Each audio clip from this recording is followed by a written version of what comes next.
Hello guys and welcome to How to Guide. In this tutorial, we're gonna look at how to stabilize videos in CapCut. Now let's begin. Right here I have imported a video and let's drag it to the timeline. I'm gonna split the video and cut a portion of it cause the video is way too long. Now let's look at the video. As you can see, the video is very shaky and unstabilized, and what we're gonna focus on is how to stabilize this video. So let's begin.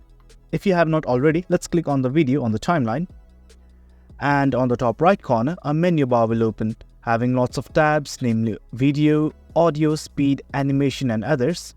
But for now let's focus on the video tab, and on the sub tab of video let's focus on the basic. If we scroll down on the basic tab, we will find ourselves an option called as stabilize. Let's turn on this option, stabilize. And as you can see, there's a drop down button here, level, recommended. There are two other methods, that is minimum cut or most stable. Now let's try to play the video.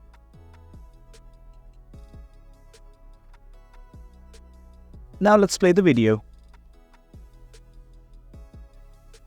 As you can see on the video that we have stabilized, there is minimal shaking. And that's it guys, that's how you stabilize video on CapCut. It's quite easy, and if you have followed the steps, your video has been successfully stabilized. Well guys, that's it for the video. Hope you found the video informative, and for more content like this, do remember to hit like, share and subscribe. Thank you.